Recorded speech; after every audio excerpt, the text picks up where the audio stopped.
my company that we consider trying to propose a way to keep it open. We were talking to ASU, talking to the city of Mesa. Turns out Mayor Smith had the real vision, was thinking in the same way, better, fighters, smarter, faster, earlier than we were. But the two parties kind of came together, and back in late 2010, we kind of formed a partnership. And by the way, the lab is open today because of something fairly unique. The city of Mesa and the U.S. Air Force joined a partnership, formed what's called an interim lease to allow the facility to stay open, begin renovating, and maintain its security credentials in order for us to convert it to a civilian facility, but attract the same kinds of high-tech and high-security research. So that is a work in progress. We did a proposal that the city accepted to come in and manage the facility for them, assist them with the security clearances and renovation of the buildings. That's going on now, and we are just as thrilled as we could be, not only to be here, but to be at that juncture to see this thing come back to life. We begin to fill it up with these companies that support national security, national defense, and the like. So. Very cool. Well, we're going to hear more about this, and I'm sure you noticed, because you're a keen military mind, we've got 3 empty chairs here, so let's fill those with the rest of our panel. How would that be? Excellent. Stay up here, though, because we're gonna pick your brain a little bit. Please welcome my next guest. You know what? I'll bring them all up kind of all at once here. My next guest is Dr. Mitzi Montoya, the Dean of College of Technology and Innovation at ASU Polytechnic. Following Mitzi, have a seat there, is Rick Lemaster, Director of Unmanned Airborne Systems, that's UAS, a unit of Boeing military. And that's Boeing Aircraft Missiles and Unmanned Airborne Systems Division from Boeing. And then finally, a familiar face here, Mr. Otto Shill, Chairman of the East Valley Aviation and Aerospace Alliance. And by the way, those of you that don't know, Otto is a shareholder at JacksonWhite PC. So welcome everybody. A nice round of applause for all of my panel here. And Otto, I know you were the last to join the panel, but why don't you kind of lead off and give us an idea of kind of the overview of what we're going to cover here. Sure. Thanks, Mark. I guess my job is to tell you what's going on in aviation in the Valley, and particularly the East Valley. And we've got a number of components, and we're kind of at a critical time when we need to bring those components together to make something really exciting happen. So until we can all acquire our own F-22s with vertical takeoff capacity, we need runways. We are fortunate in Mesa to have 2 really fine airports with lots of runway space. We've got Falcon Field and we've got Phoenix Mesa Gateway. Nearby, we've got Chandler Airport, we have Scottsdale Airport. So we have a lot of land resources that are important if aviation is going to be an important business resource. We have important manufacturing facilities. A couple of our members here today, our chamber members, Boeing and Namotally. Scott Selly's over there from Namotally, and there are a number of other chamber members who are involved in aircraft or aircraft-related manufacturing. Over 500 companies in the East Valley manufacture some sort of aircraft components. We have educational institutions that are uniquely qualified to provide engineers and designers and other technical folks who can work on that. I remember the first time I visited Boeing, they wanted people who could do sheet metal, and all you had to do was come build a box. I thought about bringing my Clecos and my tin snips over to build a box for Mary. And then we have all the air traffic. So we have everything from private pilots flying about and doing all sorts of things, from recreational things to charitable flights. We have firefighting that goes on. It's based out of Gateway and Falcon, principally, some out of Chandler. We have commercial flights, private charters, and then of course we have Phoenix Mesa Gateway that is flying commercial passengers. And I suppose we should remember Sky Harbor as well, that's flying commercial passengers. All of that said, the economic impact of that activity is, to take Falcon Field as an example, more than $2 billion. That's billion with a B. When you take into account sales and employment and all the activity that surrounds an airport. Those are important resources. Now, contrast that with another community. Just this week in the newspaper, there's a little airport in Cincinnati, and the city's trying to close it and build a commercial development on it because there aren't enough resources, enough combined resources using that facility right now. That would be a tragedy if we lost any of the resources I've just described. And so we're here to tell you about how those resources interact and what we can make out of it. Perfect. Great overview. Let me start off with the loveliest panel member, Mitzi Montoya. I thought Dane was going to stand up. Well, we already talked. What's unique about CTI's aviation program, and how does it compare to other aviation programs?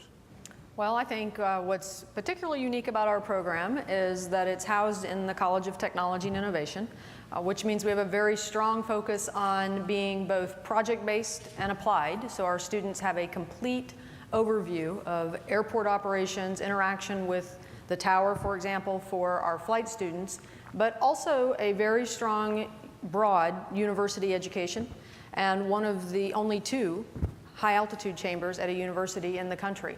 So our students get a very complete education and are very well-rounded, whether they're going into professional flight, air traffic control, dispatch, airport management, air transportation management, whatever direction they may go. So I think it's the completeness of the education, and it is the only aviation program in the state at a university, which is important to provide that and support a key sector in this economy.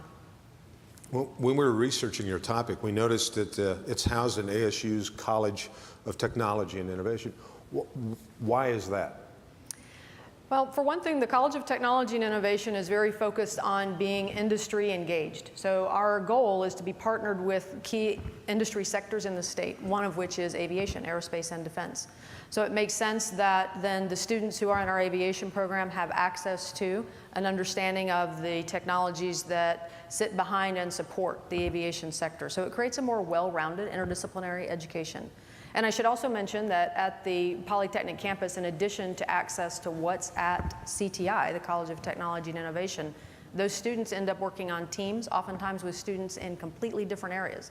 So for example, as we work to build out an unmanned aerial systems part of our aviation programs, those students may have opportunities to work in the agriculture sector, which is a growth sector for many applications of unmanned aerial systems.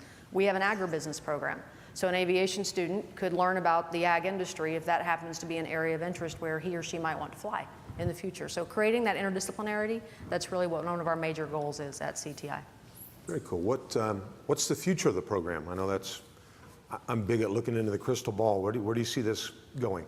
Well, we've been growing significantly. The airline industry, of course, is up and down. Enrollment follows and tracks that. We're up over 50% this year over last year enrollment in our aviation programs. So critical new areas that we're pursuing include tracks in unmanned aerial systems, which is a huge growth sector. That track will be available not only to the aviation students, but also to our engineering students. So again, an opportunity for that interdisciplinarity that we can achieve. Other areas that we're growing in include dispatch, and we're looking at rotary flight as well as fixed wing flight. So those are key areas where we're growing. On the campus, areas of growth are some of the other colleges that are there. That include Teachers College, as well as the College of Letters and Sciences, which are liberal arts related programs, and W.P. Carey is on the Polytechnic campus as well, that will be launching new business programs in the fall in human resources and sports management. So not necessarily aviation related, but growth for the campus.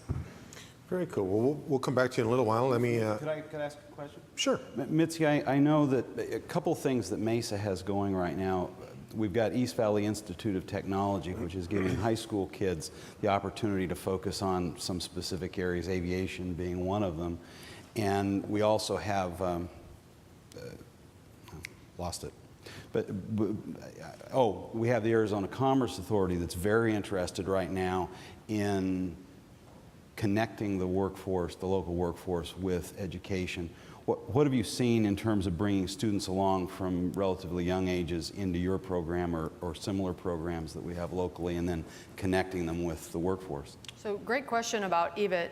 EVIT is a fantastic feeder into all of the programs, both at all of Poly, but specifically in the College of Technology and Innovation because of their strength in aviation and in essentially programs that in many ways feed into engineering. So we work very closely with Sally at EVIT to develop pipelines for students to go from EVIT directly to ASU or from EVIT to Chandler Gilbert Community College, then to ASU. And those are relationships that we've worked hard to repair and to improve and to strengthen so that even more programs map directly from Chandler Gilbert into ASU. On the pipeline development standpoint and workforce development, we do a lot of work with Commerce in fact, we're in the middle of creating a consortium of companies that may have existing employees, technical, trade, skill, maybe even associate degreed employees that are looking to move up to Bachelor of Science degree in a technical field, potentially engineering or some other field. And one of the unique characteristics about our program is the flexibility of the program so that we can work with corporate partners, large or small, to create pathways to degree completion or expansion extension. On the research side, I would also mention that some of the things, for example, that we're involved in and where there is a strong connection to AZ Labs is on the research side as it relates to aviation, aerospace, and defense.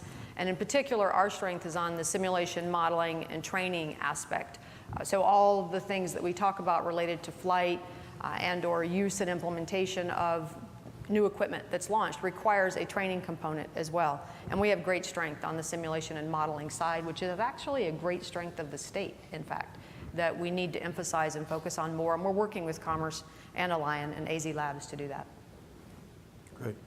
And finally, our last member we'll hear from is Mr. Rick Lemaster from Boeing. Welcome to the panel. And what do you think? This is huge. What's Boeing's economic impact to the state of Arizona? Okay, I'm glad to be here, and I'm from Mesa, where we have our facility where we build primarily Apache helicopters. We've got a new product line with our H-6I, which will be our fast attack surveillance helicopter that we'll be offering to the U.S. government and to international customers. So that's kind of the foundation of what we do. The piece I specifically do is our unmanned aerial systems, and I'll talk a little bit more about that in a minute. But in terms of the overall economic impact, we've got about 5,000 people that are employed in the state of Arizona. About 4,500 of those are here in Mesa. We've got people down in Tucson that are supporting the Border Patrol with their fixed surveillance system that they have down there. We've also got some folks in Chandler who are supporting the Iridium satellite business, just keeping that operational. And we've also got, as I said, at Mesa, other capabilities like our composite manufacturer or electrical subassembly. So all told, got quite a few people who are working.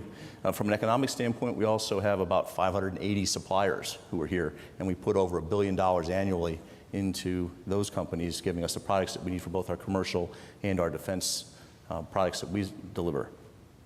That's very impressive. Now, what the photo I'm looking at here, what is that? Yeah, what you see there is our Mesa facility. Okay. That's where we've got about 4,500 people that are working there, and we deliver Apache helicopters, and we modify my unmanned aircraft there as well.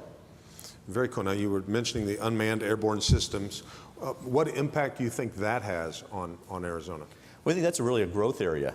Very exciting. We're at the very beginning of that from a VTOL standpoint, where we've got products that we're going to go fly. What you see up there is a Scan Eagle, which is one of our fixed-wing aircraft that takes off from a launcher and then comes back and recovers on a line.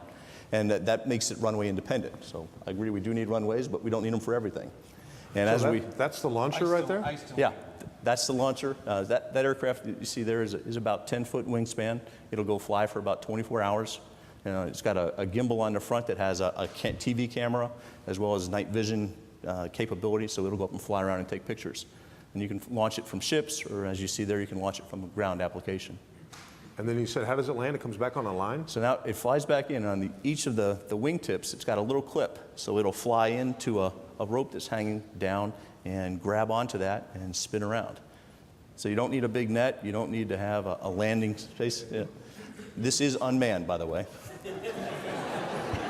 Spirit Airlines will pick this up next, right? That is awesome. Now, is it true? I don't know if maybe I dreamt this. Did George Jetson design that? It does seem like we're getting closer to that kind of technology. That's crazy. This one you see up here, a camcopter, is about a 10-foot long helicopter, again unmanned, but it can take off, it'll fly for 6 hours, and it'll carry about 110 pounds of payload. So you can think about, again, the cameras that you put on the front to be able to look at things that our military is looking at, but also other signal processing capabilities that they would want to do. And now we're starting to wander over into the classified capabilities that some of our military would want to go use.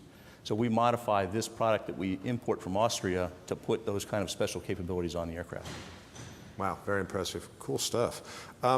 What's Boeing's outlook for the future of unmanned aircraft? But again, we think from a military standpoint, we think there's great potential as we continue to figure out how to tap into the needs that our warfighters have. In my case, on the VTOL piece, we're trying to figure out what are those best solutions. We've got products like our Unmanned Little Bird, which is a variant of that AH-6I I mentioned, where we can fly it with an optionally manned capability. So you put a pilot in a seat if you want to fly and you need to either transport somebody along, or if you don't have the clearances in the airspace to fly. Or we can fly it in an unmanned configuration and do cargo. We've also weaponized it, at least for testing purposes. You can do additional kinds of ISR, intelligence, surveillance, and reconnaissance. So all of those kind of capabilities for the military are continuing to evolve. And the piece that we're also very excited about is the commercial application. So Mitzi was talking about agriculture. So there are things that you can go do to go out and surveil crops, go out and count wildlife, count whales with these systems that allow you to go out and do things like do repetitive kind of grid searches that would be demanding for a pilot, but with much greater precision with these kind of systems.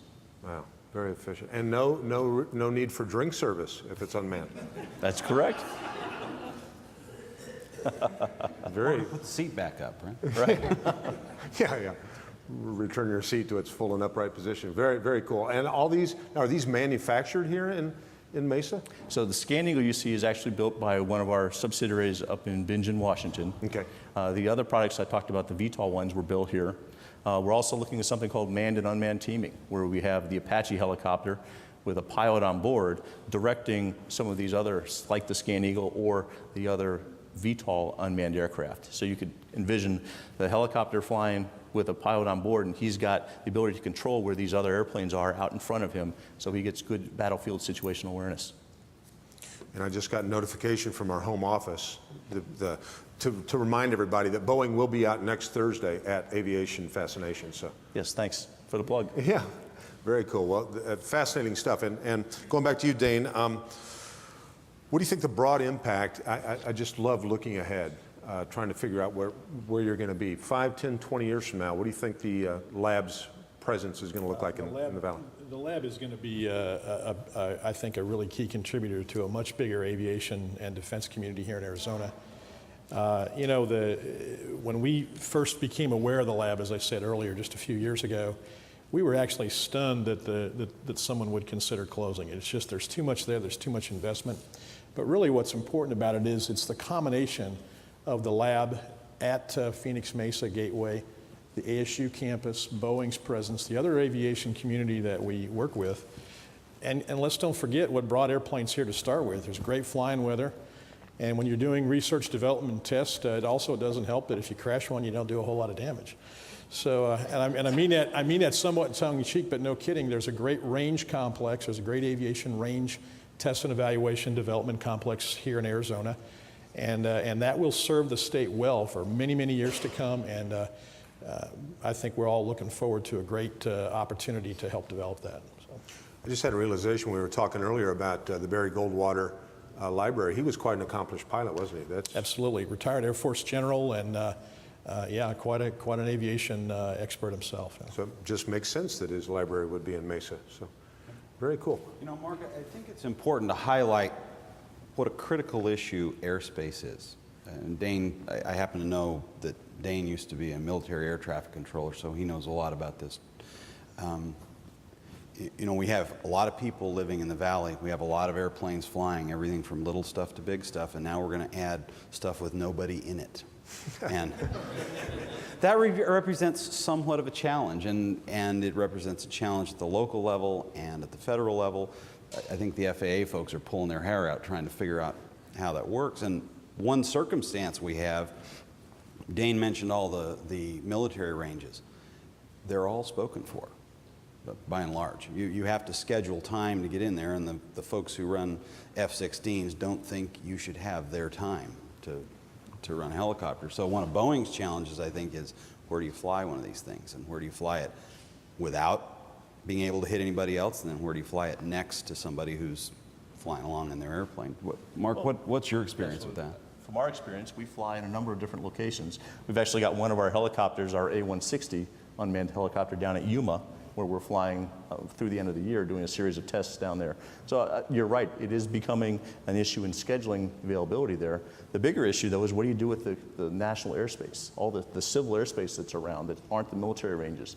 And I know the FAA is working through a series of rules that will define how UAVs fly in that space. And they've set some guidelines already, and they're getting ready. Now that the election's over, I think we're going to see some of these issues really addressed, and we'll see some of those rules come out that define what you really can do. There's, for example, up in the Arctic, you think, well, there's probably not a very good chance you're going to hit anybody if anything falls down. So they're looking at that as a way to kind of try things out and figure out what really is the reasonable thing to go do. And then I think there's other considerations like privacy that really need to be addressed at the national level. At the local level, we're working with the state to identify other places that we can go fly our UAVs so that we don't represent a danger. Well, and down at just the municipal level, for example, how do you get one of their airplanes from the ramp at Falcon Field to one of these places they can fly? And as a community, we need to be protecting that. And it's tough because they're our neighbors and they live near airports and it makes noise. One point that I think it's important to recognize is we put up with things like freeways and they make noise. We need to recognize our aviation resources do every bit as much for us as freeways and other infrastructure, and we need to promote those so we don't end up like that little airport in Cincinnati that people are after. And I think along those lines, that's part of why the university, in fact, matters in this whole mix, because we have an air traffic control program, for example, where we have active research involved in all of these questions and issues that you just raised, because it's critical that we both, not just that we figure it out so that we don't hinder economic growth, but that we also advance national policy so that we're able to grow regions and continue to advance the entire country along these lines and figure it out, because it's a national airspace problem. And so I think that's actually a key issue in terms of why this mix works, is that you have the research interest aligned with the local interest aligned with economic interest. And what's remarkable about Mesa and the East Valley in general is that we have so many resources all in the same place. We just got to figure out how to put them all together to make it work. On a national level, I see all this boom in what's going on here. Are there a lot of areas where we heard earlier about airports that are shutting down and all that? I mean, that's a huge drawing card for this part of the state, isn't it? I mean, this is going to be huge for 5, 10, 20, forever years. You know, it is huge, but I think one of the things is maybe someone who spent a lot of time other than places in Arizona until very recently, we all take for granted, I think a lot of us take for granted here as Arizonians, the aviation that we have, the open spaces, the places to fly, the great aviation weather. But that's not necessarily as well known elsewhere as you may think. As we speak, the state under the Commerce Authority is working to develop a proposal in response to the FAA, Federal Aviation Administration, has basically been told by Congress, go forth and find out how we are going to integrate these unmanned systems into the national airspace. That is an exceedingly hot topic in Washington. It is about to be again now that the election's over. Arizona will be one of a number of states making proposals to be an integral part of what we think will be about 6 test and development centers for the FAA that will help to determine how we do that complex integration. And I think if Arizona is able to put its resources together and focus and win one of those, I think the economic impact of that will be very significant for a very long time. Great. Well, any other things? Anyone of you like this open forum kind of a thing? Anybody like to add anything else? I had one more thing. And going back to how the topic kind of started, I think one of the other challenges we have going forward is this whole science, technology, engineering, and math shortfall that we're looking at. So we look at it in our company, and we figure out most of our engineers are going to be becoming retirement eligible, or at least about half of them, in the next 7 to 10 years. So how do we go replace them Boeing has been trying to put resources back into the local community. We've got some programs with the Mesa Public Schools to begin to train teachers to try and get more of the students engaged in that science, technology, engineering, math. We could use 60,000 engineers over the space of time, which is about what we're projecting to graduate here in the next 10 years on an annual basis, if we do nothing different. So that's just Boeing. The demand is going to get increasingly higher throughout the country, not to mention the folks that come over to study here and return back to other international countries. So I think that from a country standpoint, we need to be figuring out how we begin to grow that next generation of technology leaders. I think, and I hope I know the answer to this, but we're still the cutting edge in all this unmanned technology, aren't we? I mean, there's no other country that's comparable or competitive to us, is there? Please say no. I think we are still cutting edge in this technology. Good. But I think we need to continue to get our best and brightest youth involved in these technology fields.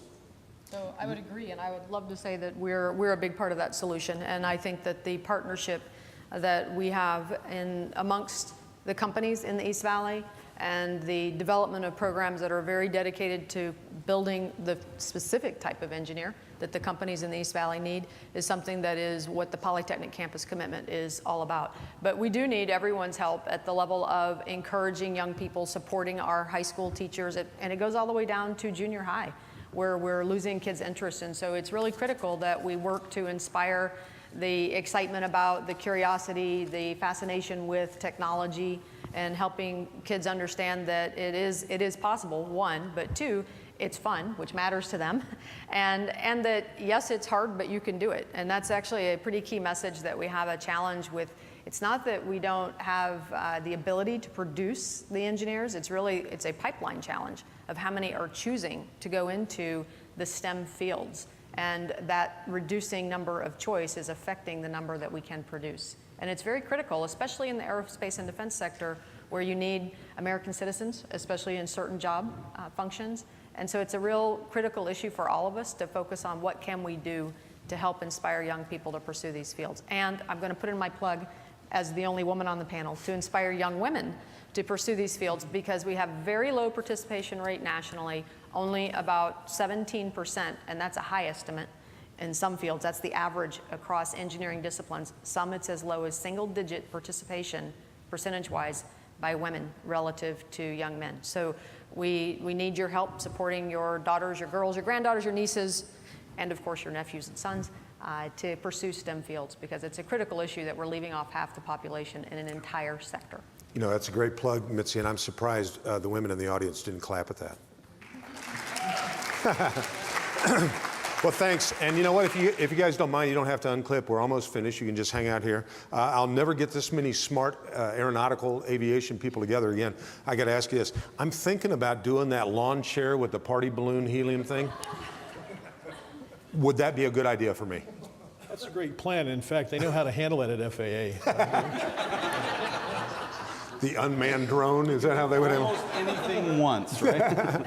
Very cool. Well, thank you so much. How about a nice round of applause for all of our panelists?